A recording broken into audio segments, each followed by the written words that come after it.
परम पूज्य गणनायक श्री सुख सागर जी महाराज साहिब की पावन से चरणों में हमारी भावभरी वंदना। परम पूज्य आचार्य सम्राट श्रीमद जिन कांति सागर श्री सुख जी महाराज साहिब की पावन से चरणों में हमारी भावभरी वंदना। भवसागर से डूबती नैया को सहारा देने वाले मेरे श्रद्धा के केंद्र परम पूज्य गुरुदेव गच्छाधिपति आचार्य भगवत श्रीमद जिन मणिप्रभ सुरेश्वर जी महाराज साहिब की पावन से चरणों में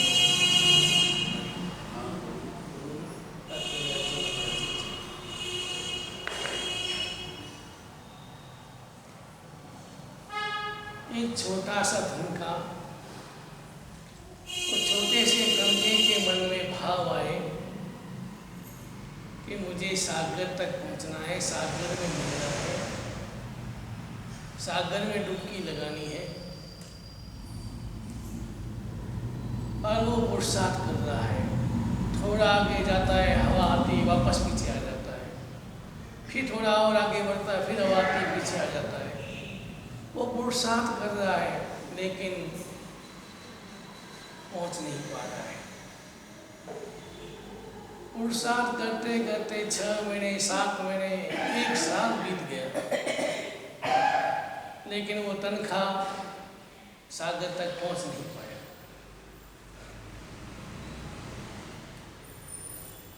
एक सन्यासी ने उस तनखे को देखा, उसके पुरुषार्थ को भी देखा, तो उसने कहा कि अरे तुम्हारे मन में जो सागर तक पहुंचने की भावना है, अगर तुम्हें सागर तक पहुंचना है तो देख पास में नदी चल रही है, उस नदी में चुक जा,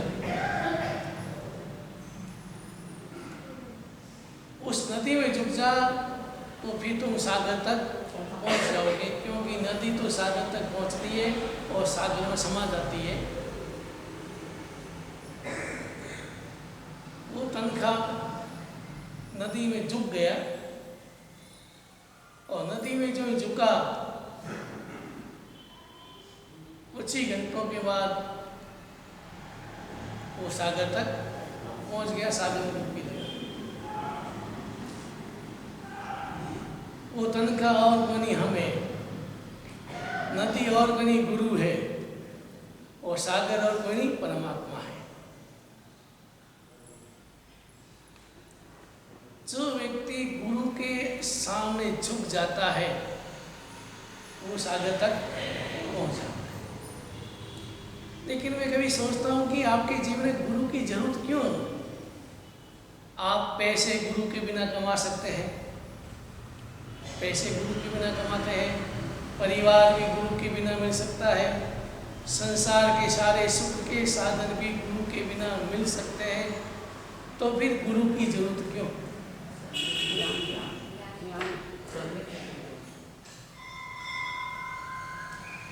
और क्या आपने अपने जीवन में किसी फैमिली गुरु को बनाया?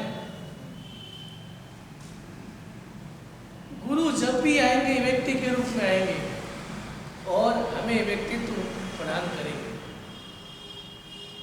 जब भी आएंगे व्यक्ति के रूप में आएंगे।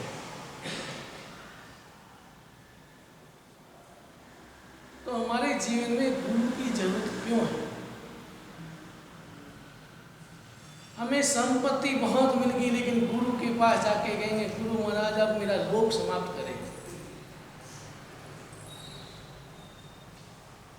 मेरी शादी होगी, गुरु महाराज के पास जाए, गुरु महाराज मेरा वासना कम हो जाए।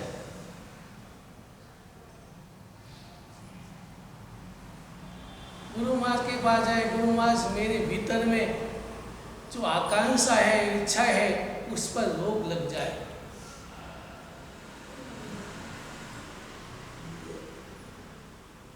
तो जीवन में गुरु की जरूरत,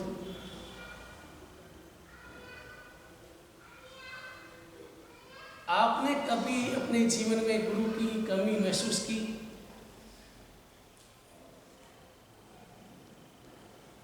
गुरु जब भी मिलेंगे व्यक्ति के रूप में मिलेंगे और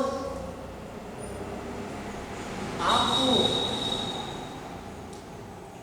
अगर आपने गुरु को अपने जीवन में उतार लिया और गुरु को आपने अपने जीवन में स्थान दे दिया, और मेरे जैसे फैमिली सीए होता है, फैमिली डॉक्टर होता है, वैसे अगर जीवन में फैमिली गुरु बना लिया,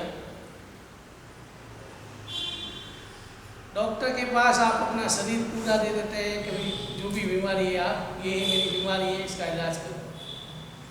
सीए के सामने भी आप 1 नंबर के 2 नंबर के सारे बताते हैं कि नहीं बताते, सब बता देते सीए के सामने। वैसे ही गुरु के सामने जाकर के कभी अपने किताब खुली करो गुरु के सामने, गुरु महाराज ये है मेरा जीवन, ये मेरा प्लस पॉइंट है, ये मेरा माइनस पॉइंट है, जो भी है गुरु के सामने सब खुला करो। तो अभी आज तक ऐसा व्यक्ति नहीं आया जिसने आके कहा महाराज जी मेरे पास संपत्ति बहुत हो गई। आप अपने आप को समझते मेरे पास बुद्धि बहुत है, लेकिन संपत्ति हमेशा कम ही लगती है। बुद्धि मेरे पास बहुत है, बुद्धि को ज्यादा मानते हैं, बुद्धि मेरे पास बहुत है, लेकिन संपत्ति कभी ज्यादा नहीं। कोई आज तक नहीं आके आ गया गुरु महाराज मेरी संपत्ति ज्यादा हो गई है, अब आप जो कहें जहां सदुपयोग होगा वहां लगा। ऐसा व्यक्ति क्यों नहीं है? बुद्धि ज्यादा है, बुद्धि ज्यादा बताने वाले बहुत हैं। स्टूडेंट से गुरुजी शिक्षक ज्यादा बुद्धिमान होता है, ये तो पक्की बात। स्टूडेंट से गुरुजी या शिक्षक ज्यादा बुद्धिमान होता है, लेकिन यहाँ उल्टा है, यहाँ ऐसा जरूर नहीं है। गुरु से शिष्य भी पढ़ा लिखा हो सकता है, विद्वान हो सकता है, ज्यादा हो सकता है। अब आज देखो वर्तमान में हम तो न हाई सेकेंडरी पास की है, भाई कोई इंजीनियर की करे दीक्षा ली, किसी ने कंप्यूटर इंजीनियर की दीक्षा ली, वो हमसे ज्यादा पढ़े लिखे, लेकिन फिर भी आपने कभी दीक्षा दी नहीं, वेश बदल गया, आके हम कहते नहीं इच्छा गुरु भगवान मेरा नाम प्रणम करे, मेरा नाम दीजिए, तो गुरु महाराज का डायरेक्ट नाम उसका देते हैं। पहले किसका नाम बोला जाता है? गुरु का नाम, अपना नाम पहले, बाद में शिष्य के नाम बोलते हैं, शिष्य के नाम देते हैं। ऐसे नहीं डायरेक्ट नाम दे दिया उनका, नहीं, पहले आप गुरु का नाम बोलेंगे, फिर बाद में शिष्य के नाम। और आपके घर में क्या चलता है? पहले पिता का नाम, एक बेटे के नाम, क्या लिखते हैं आप? पहले एड्रेस में हमने कई बार देखा, पहले खुद का नाम लिखते हैं, फिर पिता का नाम लिखते हैं। तो जीवन में गुरु आ गए, आपने जीवन में गुरु बना लिए तो 5 चीजें प्लस पॉइंट होने लग जाएगी। पहली बात है सहनशीलता, सहनशीलता है। गुरु आ गए आपके जीवन में तो आपके जीवन में सहनशीलता के कारण हो जाएगी, क्योंकि गुरु आपको ज्ञान देंगे, बोध देंगे, तो आपके भीतर में सहन शक्ति आ जाएगी, सहनशीलता आ जाएगी। कैसी भी परिस्थिति होंगी तो भी आपके भीतर में सहनशीलता आएगी। सहनशीलता से मन में कैसी भी स्थिति आए, निर्णय लेने की और सहनशील बनने की स्थिति आ जाए। एक बार मैं संकेश्वर में दीक्षा करा रहा था, वहाँ धर्मशाला में रुका हुआ था, और एक राधनपुर का लड़का आया, व्यक्ति आया, उसने कहा महाराज जी मैं रोज प्रवचन सुनता हूँ, केवल आपके प्रवचन सुने और कुछ नहीं हुए, जीवन में उतार नहीं, सहनशीलता नहीं आए तो क्या? मैंने कहा सही बात है महाराज जी, मेरे जीवन में घटना घटी और आपकी कृपा से मुझे सहनशीलता आई। मैं एक व्यक्ति से 50 लाख रुपये मांग रहा था, और उस व्यक्ति के बेटे का फोन आया कि मेरे पिताजी को अटैक आ, हॉस्पिटल जाना, अटैक। तो मेरे मन में आया, पूजा करके आई था, मेरे मन में आया क्या मैं इसे 50 लाख मांगता हूँ, उसके टेंशन से उनको अटैक आया। तो महाराज जी मैं पूजा करके कपड़े बदल के सीधे उसके एम्बुलेंस आई हुई थी और स्टेचू में उनको सुलाया मैंने कहा उसके बेटे को पिताजी से बात करनी है। उसने कहा नहीं अभी नहीं, क्योंकि 50 लाख मांगते हो आप, फिर और कुछ बोल दिया ज़्यादा टेंशन हो जाएगा। उसने कहा नहीं, मैं ऐसा कुछ नहीं करूँगा, मैं तो यही चाहूँगा तुम्हारे पिताजी का स्वास्थ्य ठीक हो जाए, मुझे 5 मिनट बात करनी। तो बेटे ने कहा ठीक, गया शेर के उस व्यक्ति के पास गया और हाथ जोड़े, मैं परमात्मा से गुरुदेव से ही प्रार्थना करता हूँ कि तुम जल्दी ठीक हो जाओ, लेकिन एक बात है, जो तुम मैं तुझे 50 लाख मांग रहा हूँ, उस टेंशन, वो टेंशन है तो तुम रुक जा, मैं तुमको 50 लाख छोड़ देता हूँ, मुझे 50 लाख तुम्हारे नहीं चाहिए, मैं छोड़ देता हूँ, मुझे नहीं चाहिए, इसका टेंशन लेना ही मत, और तुम जल्दी से ठीक हो, मुझे 50 लाख नहीं चाहिए, मैं तो छोड़ता हूँ। हो गया और वो ऑपरेशन गया और ऑपरेशन सक्सेस हुआ, ठीक हो गया। और अब बाहर आया, लड़के को पूछा, जब इलाज पूरा गया, ऑपरेशन हुआ, डिस्चार्ज का समय आया, तो मैं गया, पूछा कितने का बिल बनेगा। उस व्यक्ति ने कहा शायद 3-4 लाख का बिल बनेगा। उस व्यक्ति ने हाथ जोड़ के कहा वो लाभ भी मुझे देना, मैं 3-4 लाख मैं भेज देता हूँ, वो भी लाभ मुझे देना। महाराज जी, ये आपके प्रवचन का सेंस, मेरे 50 लाख के कारण अगर किसी के जीव जाते हैं, प्राण जाते हैं, तो ऐसे पैसे क्या करें। और इसलिए मैंने महाराज जी जाके छोड़ दिया, उसको बोल दिया तो मेरे पैसे की चिंता मत करना, मैं आज जीवन छोड़ देता हूँ, तुझे कभी तेरे से मांगूंगा नहीं, और ऊपर से इलाज के पैसे भी। ऐसी मन की समझ सहन से, भले मेरा कितना भी नुकसान हो जाए, अगर मुझे 50 लाख का नुकसान हो जाए, फिर भी मैं सोचता हूँ महाराज जी 50 लाख गए, लेकिन मेरे पास पर्याप्त अभी तो बहुत है। ऐसा नहीं कि 50 लाख चले गए तो मैं दुखी हो जाऊंगा, या उसको छोड़ दिया दुखी हो जाऊंगा मैं, ऐसा है नहीं महाराज जी। 50 लाख है और कमा लूंगा, अभी तो मेरे पास है, इतना तो पर्याप्त है। ऐसी शक्ति, ऐसी सहनशीलता हमारे भीतर है, क्योंकि हम परमात्मा महावीर के अनुयायी हैं। तो पहले नंबर पर सहनशीलता। सहनशीलता कई तरह की होती है, शारीरिक सहनशीलता, मानसिक सहनशीलता। शरीर में कोई कष्ट दर्द हो रहा है तो व्यक्ति सहन कर लेता है, विचारों में उथल पुथल हुई व्यक्ति सहन कर लेता है। लेकिन जो समझ कर सहन करे, एक तो सहन करना है, क्या करे, अब भिखारी है, भीख नहीं मांग रहा है, भूखा रह रहा है, सहन कर रहा है, भूख को सहन कर रहा है, लेकिन वो समझ नहीं मिल रहा है इसलिए कर रहा है। लेकिन समझ कर सहनशीलता आ जाए, बोध हो जाए, और बोध हो करके, बोध को प्राप्त करके फिर व्यक्ति सहनशीलता रखता है और क्षमता रखता है, वो सहनशीलता होती है, उसको सहनशीलता कहते हैं। उसको समझ आ गई कि मेरे पैसे तो यही रह जाएंगे, पैसों के कारण इस व्यक्ति को तकलीफ हो रही है, मेरे पैसों के कारण टेंशन हो रहा है, तो मैं छोड़ दिया, समझ आ गई तो छोड़ दिया। तो पहले नंबर में सहनशीलता आती है, उसके बाद में दृष्टि मिलती है। दृष्टि मिलती है आपको, किससे मिलती है? गुरु से।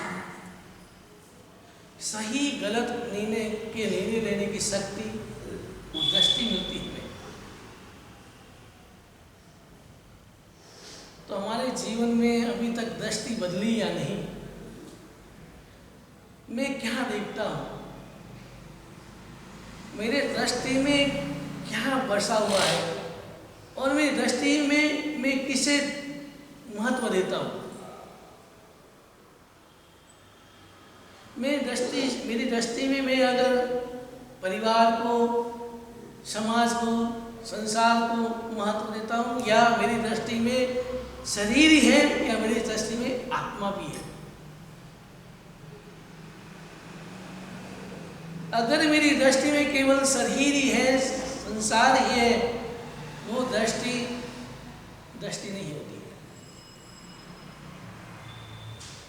शरीर के साथ साथ मेरी दृष्टि में आत्मा भी हो, परमात्मा भी हो, और शरीर से आत्मा को, परमात्मा को महत्व ज्यादा देना, यही गुरु हमें सिखाते हैं, दृष्टि देते हैं। तुम दृष्टि देखो, सही क्या है, गलत क्या है, क्या करने से, क्या सोचने से, क्या देखने से तुम्हें लाभ हो रहा है और क्या देखने से हानि हो रही है। किसके पीछे तुम दृष्टि दौड़ा रहे हो, उसका बोध होना चाहिए। मेरी दृष्टि क्या है? यूं चील बहुत आकाश में उड़ती है, बहुत ऊंची उड़ती है, लेकिन दृष्टि कहाँ होती है? नीचे गंदगी पर। अगर हम आध्यात्मिक क्षेत्र में धर्म के क्षेत्र में उड़ान तो भर ली, लेकिन मेरी दृष्टि नहीं बदली, दृष्टि वहीं रही, तो कितनी उड़ान भर लो उस उड़ान से जब तक मेरी दृष्टि नहीं बदलेगी तब तक उड़ान का कोई लाभ नहीं। और जो ही मेरी दृष्टि बदल गई तो भले मैं कम थोड़ी ऊंचाई पहुंचूंगा तो भी मैं आगे बढ़ जाऊंगा, मंजिल तक जल्दी पहुंच जाऊंगा। लेकिन दृष्टि में अगर मेरी दृष्टि सही नहीं है, दृष्टि में परमात्मा के सामने खड़ा हूं और कोई 16 साल की लड़की आ गई, 22 साल की लड़की आ गई और दृष्टि तुरंत, हमारी नजर कहाँ जाएगी? तुरंत उधर चली जाएगी। ऐसा क्यों होता है? इसका कारण है कि अनादिकाल के जो मेरे संस्कार है, जो मेरे कुसंस्कार मेरी आत्मा के साथ चलते हैं। स्थान अच्छा है लेकिन संस्कार, बुरे संस्कारों के कारण मेरे मन में मेरी दृष्टि अभी तक बदली नहीं, इसलिए दृष्टि मेरी वहीं जाती। और इस कारण परमात्मा कहते हैं, शास्त्रकार कहते हैं कि जब तक मेरी दृष्टि निर्मल नहीं बनेगी, मेरी दृष्टि शुद्ध नहीं बनेगी, मेरे दृष्टि में सम्यक चिंतन नहीं जगेगा, तब तक मैं कितनी भी उड़ान भर लूंगा आध्यात्मिक क्षेत्र में, कितनी सामायिक पूजा, मास्कमन, तपस्या कितनी भी कर लूंगा, जब तक मेरी दृष्टि निर्मल नहीं बनेगी, दृष्टि शुद्ध नहीं बनेगी, तब तक मैं आगे नहीं बढ़ सकता। और ये दृष्टि ही देने का काम कौन करते हैं? गुरु करते हैं कि तुम अपनी दृष्टि को बदलो, दृष्टि निर्मल बनाओ। तो आजकल क्या है, भाषण देने वाले नेता भी बहुत होते हैं, अच्छे भाषण दे देते हैं, लेकिन दृष्टि नहीं बदली। एक व्यक्ति ने, नेता ने अहिंसा का कोई कार्यक्रम था और अहिंसा पर बोलना शुरू किया और इतना जोरदार बोला, इतना जोरदार भाषण दिया और अचानक पसीना हुआ और भूल गया था रुमाल निकालने का, रुमाल निकाला, रुमाल में क्या निकले? अंडे। भूल गया कि अंडे रखे थे जेब में, अंडे नीचे गिरे और इतना भाषण दिया अहिंसा पर, जेब में। तो ये भाषण किस काम? जब तक दृष्टि नहीं बदली। और इसलिए नेताओं पर व्यंग कसते हैं। एक मैंने कहीं पढ़ा था, एक कुत्ते ने नेता को काटा, ये देखकर बुढ़ा कुत्ता बोला, अरे मूर्ख, जरा ध्यान रखा कर, किसे काट रहा जरा देख लिया कर, अब जल्दी जा अस्पताल, नहीं तो बेमौत मारा जाएगा। भौंकने की जगह भाषण देना सीख जाएगा। ये किसके व्यंग करते हैं? कुत्ते लोग भी नेता पर व्यंग कसते हैं। क्यों व्यंग कसते हैं? क्योंकि उसकी दृष्टि बदली, बोलते कुछ है और करते कुछ है। इसलिए परमात्मा कहते हैं दृष्टि बदलो, दृष्टि में निर्मल बनो, और दृष्टि ऐसी करो निर्मल कि मेरे अंदर भी वही है, बाहर भी वही, खुली किताब। मेरा जीवन खुली किताब होना चाहिए, खुली किताब की तरह। किसके सामने? गुरु के सामने, गुरु के सामने खुली किताब। और अगर फैमिली गुरु बनाएंगे आप, तो आप मेरे सामने आके जो भी आपके गुरु बना फैमिली, उसके सामने अपनी खुली किताब रख दो, जो भी है बता दो। आप अगर गुरु को बता रहे कि संपत्ति बहुत ज़्यादा होगी तो गुरु मांगेंगे नहीं, डरना मत, गुरु मांगेंगे नहीं। ऐसा नहीं कि हमने तो सब त्याग कर दिया, क्या मांग के क्या करना है। लेकिन व्यक्ति डरता है, गुरु महाराज को कहूँगा कि मेरी संपत्ति ज़्यादा होगी और गुरु महाराज ने मांग लिया तो ये भय नहीं रहता। गुरु महाराज को कुछ नहीं चाहिए। तो तीसरे नंबर दृष्टि और चौथे नंबर में शुद्धि। अब अगर आपके गुरु को बनाया, जयपुर में एक गुरु महाराज का फैमिली गुरु थे, गुरु महाराज को बनाया हुआ था।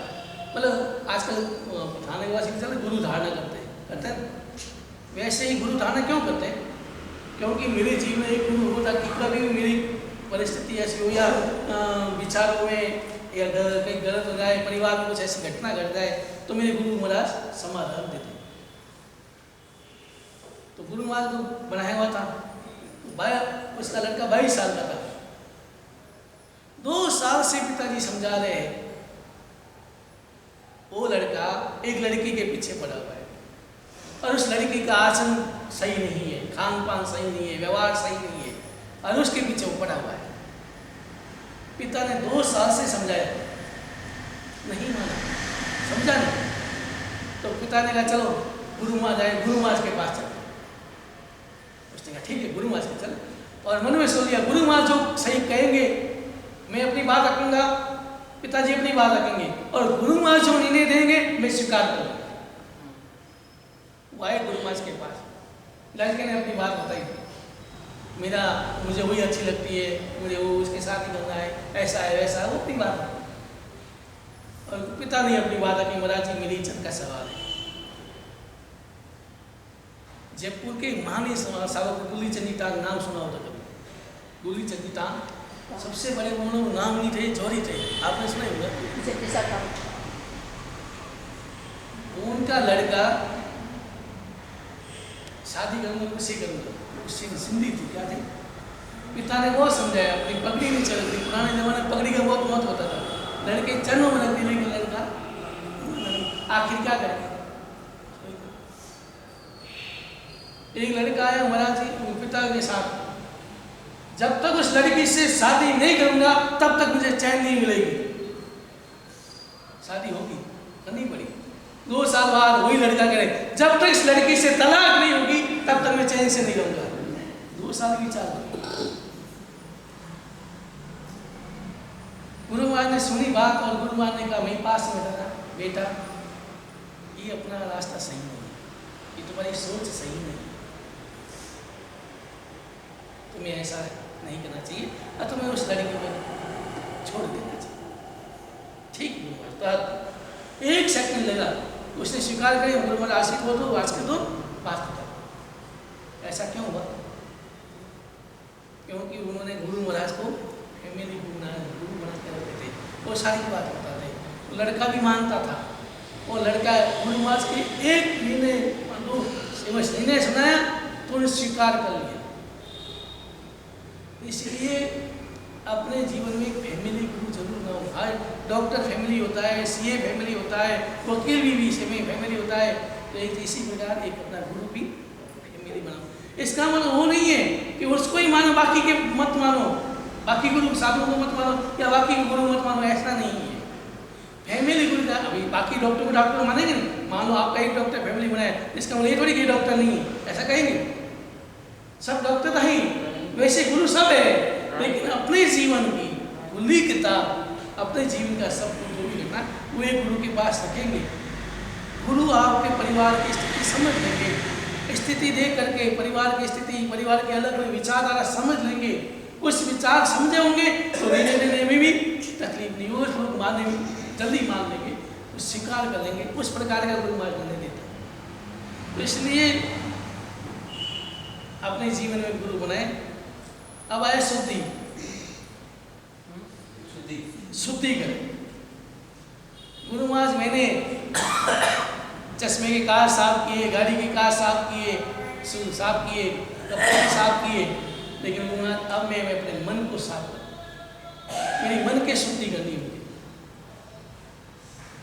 मन की शुद्धि, मैंने शरीर की शुद्धि की, बाहर वस्त्रों की शुद्धि की, हर चीज की शुद्धि की, लेकिन महाराज साहब मेरे गंदगी मन में के अंदर जो गंदगी है उससे मुझे शुद्ध होना है,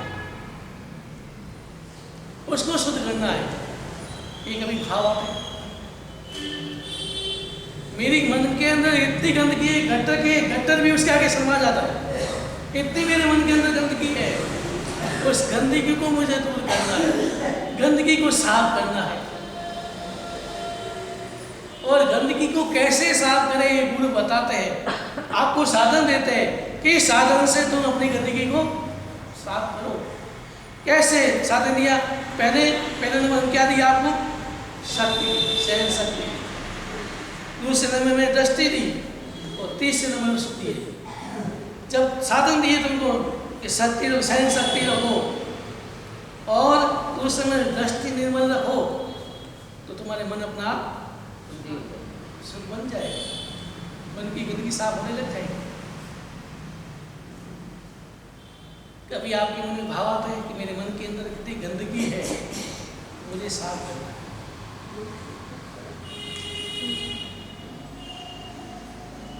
आप कहते हैं कि मतलब गुरु के बिना आप संपत्ति कमा सकते, बात सही है।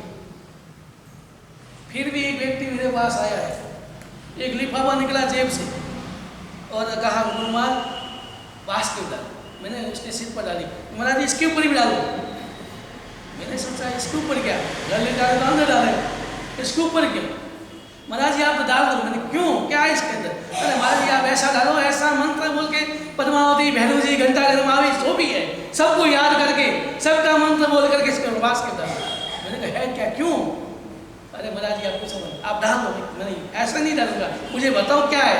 अरे महाराज जी इसके लिए लॉटरी का टिकट है 1 करोड़ का, आप तो मंत्र बोल के ऐसा मंत्र डालो कि पहला इनाम मिला। अब देखो गुरु महाराज के पास भी क्या, अभी तो उसकी दृष्टि बदल नहीं, दृष्टि नहीं बदली।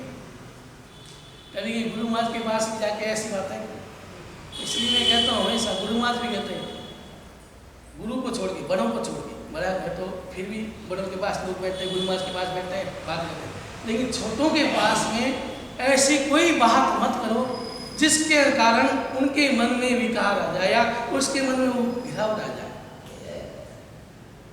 छोटों के साधुओं के पास पहले बात, गुरु महाराज तो हमको बैठते, हमारे पास कभी नहीं बैठने देते, हम पास में बैठते थे। अभी भी हमारे ऐसे ही है, मैं यहाँ बैठता हूँ, वो यहाँ बैठेंगे, वो बैठेंगे, वहाँ बैठेंगे, कमरे में बहुत कम काम वाले बात है, बाकी यहीं बैठे। तो लेकिन हमारे पास कोई आते थे, वंदन किया वो भी कम, अगर जिसमें मैं अगर पाठ कराऊँ तो गुरु महाराज मुझे वंदन भी करने नहीं देते, साहब को वंदन करने देते, जाओ मेरे को गल हो गया, इनको पढ़ने दो। और बैठना तो बहुत कम, तो वार्तालाप तो अगर आपको पाठ सुनाना है, कोई अगर धर्म की बात करनी हो, अगर फ्री है आपको पाठ सुनाना है, वो सीखना है, कभी फ्री है वो, तो भले आप इसके पास बैठ के सीख सकते हैं। लेकिन अगर वो पढ़ रहा है, खुद की पढ़ाई कर रहा है और ऐसे समय में आप जाके बैठ जाए और वार्तालाप कर ले, नहीं, गुरु महाराज मुझे याद है कभी नहीं। और हमारे गुरु महाराज फिर भी ठीक थे और आचार्य महाराज तो और खड़े थे, मालूम मैंने देखा है। मैंने बलकर बता नहीं, मैंने छोटे महाराज थे, विमल शांति डब्बू महाराज कहते थे, उसको उन्होंने मुझे चीज़ मंगाई, कोई पेन मंगाया, कुछ मंगाया और मैंने डायरेक्ट ला के दे दिया। आचार्य महाराज को मालूम पड़ गया, मुझे बुलाया, बेटा तुमने वहाँ पेन ला के दिया? हाँ महाराज साहब मंगाया, दे देते। नहीं, ऐसा कभी नहीं करना, आज तुमसे पेन मंगाया, कल और किसी और कुछ मंगाएगा, इसलिए पेन मंगाया। मैं मेरे पास आके बोल देता कि महाराज जी मुझे पेन मंगाया, लाया, आप क्या करूँगा, तो बता देता, बोल देता। और नहीं, अगर मैंने तुम नहीं पूछे आगे वो कुछ और मंगाएगा, अरे मुझे पता नहीं, धीरे धीरे बढ़ेगा। लेकिन आचार्य महाराज बहुत कड़क थे, बैठ कोई इनके पास जा नहीं सकता था, छोटे महाराज के पास वंदन भी नहीं कर देंगे, वंदन करना मुझे कर लो, हो गया। तो ये क्यों होगा कि अगर मन के अंदर, क्योंकि मन चढ़ता बहुत मुश्किल से, मन टिकता बड़ा मुश्किल से और गिरना तो बहुत आसान, इसलिए कहा साधुओं के पास भी जाके कैसे बोलना, कैसे वार्तालाप करना, इसमें भी आपको अगर आपकी दृष्टि निर्मल होगी तो विवेक आएगा कि विवेक से बात करेंगे, साधुओं के सामने क्या बोलना है, कैसे बोलना है। ऐसी बात नहीं बोले, उन ऐसी बात बोले जिनके उनके विचार और ज़्यादा निर्मल बने, भाव और बढ़े। ऐसी बात नहीं बोले जिससे भाव गिरे। तो शुद्धि भाव आ जाएंगे शुद्धि के कि मुझे मन की शुद्धि करनी है। दृष्टि बदल जाएगी तो दृष्टि निर्मल हो जाएगी, तो अपने आप भाव आएंगे कि मेरे मन की गंदगी अपने आप धीरे धीरे दूर होती जाएगी। और मन शुद्ध हो जाएगा, साथ में मिल जाएगी 5 शुद्धि मिल जाएगी, और शुद्धि मिलेगी तो क्या मिल जाएगा? मुक्ति मिल जाएगी। अगर मेरी आत्मा शुद्ध हो जाएगी, शुद्ध होते क्या मिलेगी? मुक्ति मिल जाएगी। तो धीरे धीरे हमें ये समझना है, पहले गुरु को मनाना है। गुरु के अंदर सामने अपनी किताब खुली करो, गुरु आपको वो देंगे, आपको सहन शक्ति आएगी, उसके बाद आपकी दृष्टि बदलेगी, दृष्टि बदलेगी शुद्धि होगी, और शुद्धि होगी तो मुक्ति होगी। तो हमें ऐसे ही करना है, अपने गुरु को अपने जीवन में दृष्टि बदलनी है, और सहन शक्ति बढ़ानी है, दृष्टि बदलनी है और शुद्धि करनी है, और आप आनंद में मुक्ति प्राप्त।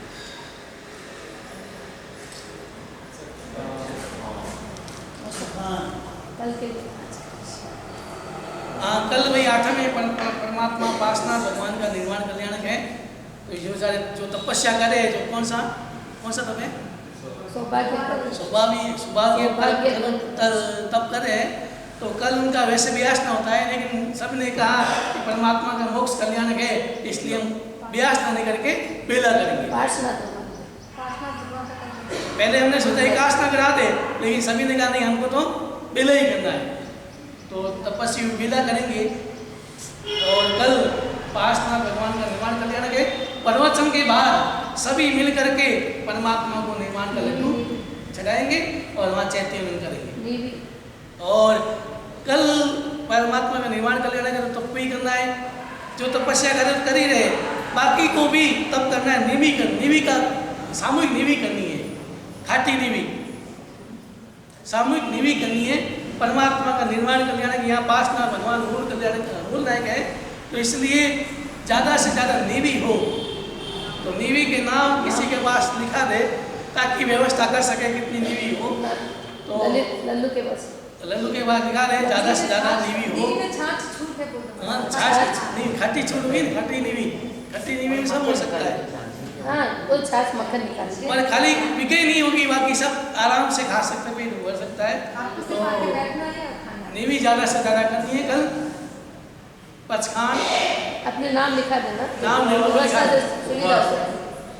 उपवास वाले सूर्य हो गए अपने पचकाई 3 प्यार वस्तम खाई साई मन तक ससगन परी ठावने गण माता का सब संयोग तगन पाना कोसी सार कोसी मोटी समझ गए ना पर ससागन माता का सब समय तगन पाना से देने वाले ने सचित ना दोष नहीं। वो इंसान संदेव की कब्जा करने वालों को धन्यवाद। आमीन। नेवी कासना भी आसना 23 उपवास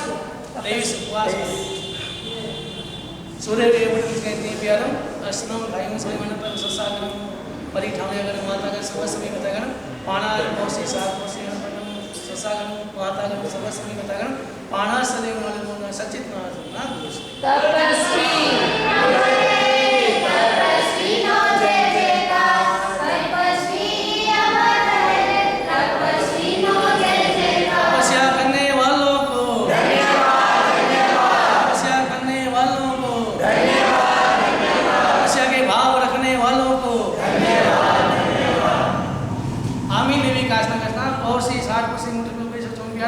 अस्नम पानम खाई साई मन तक ससागन माता का सब समय तगन आमीन। नीवस का ले वाले गीत संगीत के बड़ी चोरी ठाणे गण माता का सब समय तगन